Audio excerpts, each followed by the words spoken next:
Supreme court में एक IPS अफसर बैठा है। उसके हाथों में एक सीलबंद लिफाफा है।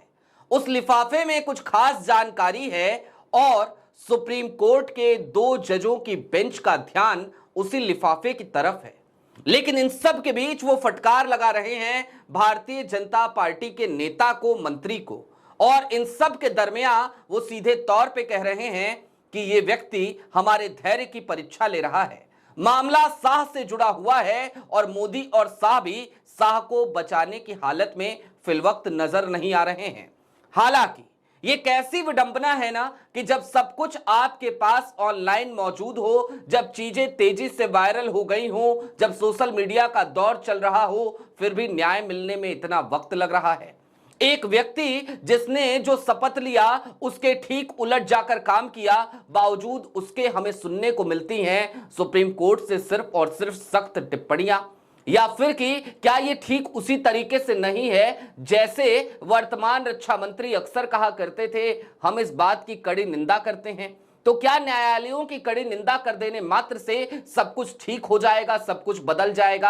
आज की तारीख में इन्हीं सब बातों पर चर्चा करनी जरा ज्यादा जरूरी हो चली है, क्योंकि मामला इस देश की बेटी के स्वाभिमान से जुड़ा है, इस देश की जाबाज बेटी के स्वाभिमान से जुड़ा है, जिसे आतंकियों की बहन करार देने वाला कोई और नहीं बल्कि भारतीय जनता पार्टी की सरकार में मंत्री है।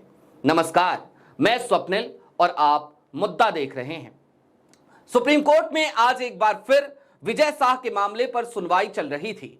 यह मामला दरअसल वही मामला है जिसमें इस विजय शाह को पद से बर्खास्त करने की याचिका कांग्रेस की नेत्री ने लगाई थी। सागर की रहने वाली, मध्य प्रदेश के सागर से आने वाली कांग्रेस की नेत्री जया, जिन्होंने याचिका लगाते हुए यह कहा था कि देखिए जनाब, दरअसल ये जो विजय शाह है, इन्होंने शपथ तो ली थी कि ये इस देश के अखंडता और अछूतता को बरकरार रखेंगे, लेकिन इन्होंने अपनी शपथ का पालन नहीं किया।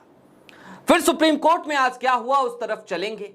भारतीय जनता पार्टी के मंत्री जी को क्या कहा गया उस पर भी बात करेंगे, लेकिन उससे पहले एक छोटी सी अपील है। दोस्तों, 2.5 साल की मेहनत के बाद हमने एक बड़ा सब्सक्राइबर बेस पुराने मुद्दा पर बनाया था।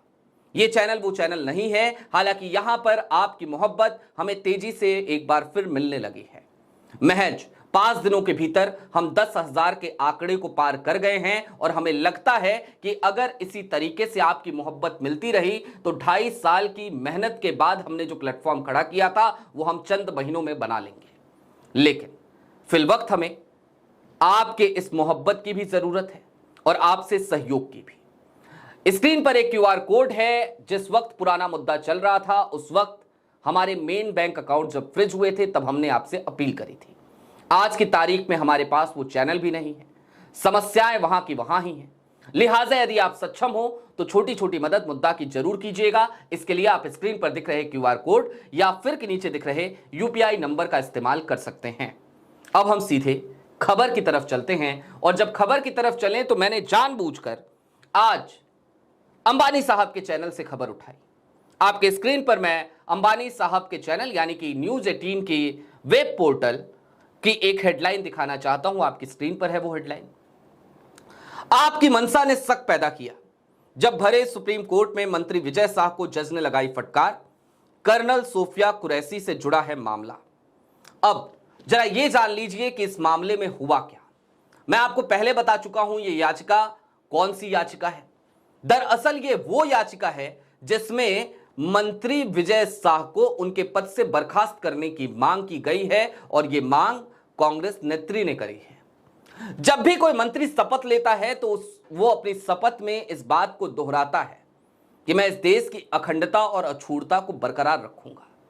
लेकिन इस देश की जाबाज बेटी, जिसका चेहरा हम सब ने लगातार देखा, जिस पर हम सबको गर्व हुआ, भारत और पाक के बीच चल रहे तनाव में, तमाम प्रेस कॉन्फ्रेंसेस में आपने कर्नल सोफिया कुरैशी को देखा होगा।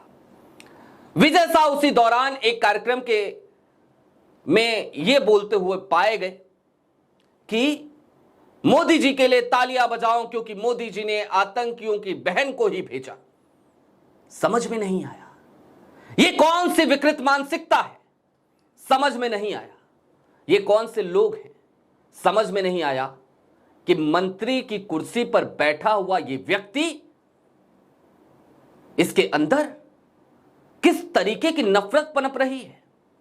और यह भी समझ से परे था कि दो रुपल्ली ट्रोल्स या फिर कि गली मोहल्लों में मिलने वाले वो तमाम नफरती चिंटू और इस विजय शाह के अंदर कौन सा अंतर था। मैं तो अगर इसे एक तराजू पे रखूं, तराजू के एक पलड़े पे, और दूसरी तरफ दो रुपल्ली ट्रोल्स या फिर किसी नफरती चिंटू को, तो मुझे लगेगा कि यह कहीं ज्यादा नफरती है और यह कहीं ज्यादा गुनहगार है, क्योंकि यह एक जिम्मेदार पद पे बैठा है, शपथ लेकर बैठा है।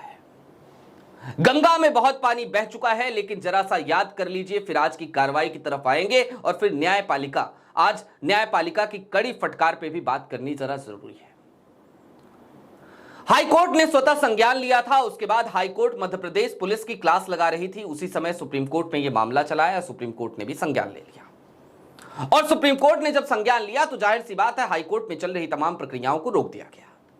हालांकि हाईकोर्ट ने उस समय मध्य प्रदेश पुलिस को फटकारते हुए कहा था कि ये एफआईआर है, क्या है ये कैसी एफआईआर है। लेकिन सुप्रीम कोर्ट में जब मामला आया तो क्या हुआ?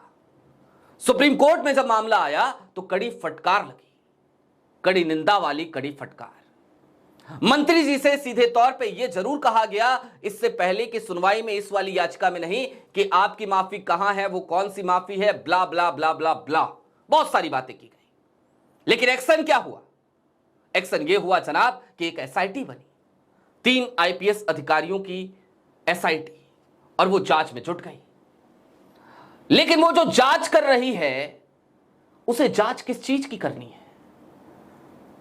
अगली सुनवाई इस याचिका पर 18 अगस्त को होगी, लेकिन जरा मैं ये समझना चाहता हूं उसे जांच क्या करनी है। वीडियो फुटेजेस मौजूद हैं, विजय शाह के बयान मौजूद हैं। विजय शाह ने जिस तरीके की नफरत बोलने की कोशिश करी थी, वो हम सब ने अपने कानों से सुना है। पिघले हुए शीशे की तरह वो शब्द हमारे कानों में गए हैं, चुभे हैं। तो फिर भला जांच में कितना वक्त, और इतना वक्त क्यों? आज की तारीख में भी लगभग वही हुआ, कड़ी फटकार ही लगी है। कहा गया जस्टिस सूर्यकांत की तरफ से कि यह व्यक्ति हमारे धैर्य की परीक्षा ले रहा है विजय शाह को लेकर। यह भी कहा गया कि इसकी माफी कहां है। विजय शाह के वकील ने कहा वो ऑनलाइन उपलब्ध है। तो जस्टिस सूर्यकांत ने फटकार दिया, सीधे फटकारा, और तमाम फटकारों के बाद क्या कहा? सामने हमने एसआईटी बनाई थी, सामने आईपीएस साहब बैठे हैं, चक्रवर्ती साहब, इनके पास एक सीलबंद लिफाफा है, और इस सीलबंद लिफाफे में जो कुछ भी होगा उससे हमें इस बारे में पता चलेगा। अगली सुनवाई 18 अगस्त को होगी। Order order order. और इस ऑर्डर ऑर्डर ऑर्डर के बीच हमें दामिनी का वो डायलॉग याद आता है, तारीख तारीख तारीख। तारीखें पड़ रही हैं। और इसके साथ अगर क्लब कर लीजिए एक मामले को, प्रोफेसर अली खान महमूदाबाद, गिरफ्तारी में कितना वक्त लगा था, और उसके बाद भी जो एसआईटी बनी, उस एसआईटी को 2 बार अब तक सुप्रीम कोर्ट से फटकार लगी कि अपने जांच के दायरे को मत बढ़ाओ, लेकिन क्या एसआईटी मान गई? प्रोफेसर अली खान महमूदाबाद का फोन जब्त कर लिया गया, लैपटॉप जब्त कर लिया गया। 10 साल पहले तक का इतिहास मांगा जाने लगा कि बताओ कौन कौन से देश में गए हो विदेश यात्राओं पे। लिंक खोजे जाने लगे। एक तरफ प्रोफेसर अली खान महमूदाबाद के लिंक खोजे जा रहे हैं, तो दूसरी तरफ विजय शाह साहब है, मस्ती में अपने पद पे बैठे हैं। इतना घृणित बयान देने के बाद प्रोफेसर अली खान महमूदाबाद ने जो पोस्ट करी थी, वो पोस्ट आपने पढ़ी होगी। और उस पोस्ट में क्या था? क्या था उस पोस्ट में? यही तो था कि कर्नल सोफिया कुरैशी को हमने देखा, व्योमिका सिंह को हमने देखा, अच्छा लगा, अच्छी पहल है, लेकिन ये सिर्फ और सिर्फ सिंबॉलिक नहीं होना चाहिए, देश में लागू होना चाहिए। कितनी शानदार बात! और इतनी शानदार बात कहने के बाद भी उस व्यक्ति को गिरफ्तार किया गया, प्रताड़ित हुआ वो व्यक्ति। आज भी शायद इस सिस्टम के दंश से प्रताड़ित हो रहा है वो व्यक्ति। लेकिन दूसरी तरफ विजय शाह साहब आते हैं, डांट सुनते हैं, चले जाते हैं।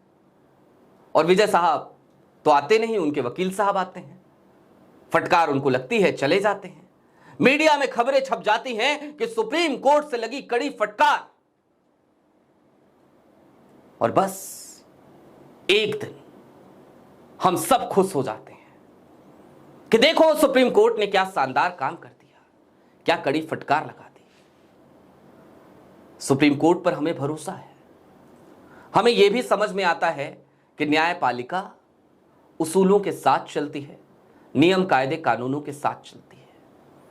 लेकिन मिलॉर्ड, मैं आज आपसे एक बात कहना चाहता हूं, और बात महज इतनी कि जिस चीज का सबूत इस पूरे देश ने अपनी आंखों से देखा हो, जो वीडियो क्लिप सिर्फ हिंदुस्तान में नहीं दुनिया के कोने कोने तक वायरल हो गई हो, उस वीडियो क्लिप में जो बातें विजय शाह ने कही हैं, उसके बाद तो सीधे एक फैसला आना चाहिए था। कम से कम इस व्यक्ति को अपने पद से तो बर्खास्त हो ही जाना चाहिए था। कायदे से तो इसे नैतिकता के आधार पर इस्तीफा दे देना चाहिए था। लेकिन यह भारतीय जनता पार्टी है जिसे लेकर लोग कहते हैं यहां इस्तीफे नहीं होते हैं। तो मिलॉर्ड, आप ही कुछ कीजिए। आपने इस व्यक्ति की गिरफ्तारी पे भी रोक लगा रखी है, ठीक बात है, कोई बात नहीं, अच्छी बात है। लेकिन यह व्यक्ति अभी भी अपने पद पे बैठा है, एक जिम्मेदार पद पे बैठा है। ध्यान दीजिए हुजूर, कड़ी फटकार और कड़ी निंदा के आगे अब फैसले की बारी है। अभी के लिए दीजिए इजाजत। ऐसे ही तमाम अपडेट्स, तमाम डेवलपमेंट्स के लिए जुड़े रहिए मुद्दा के साथ। शुक्रिया।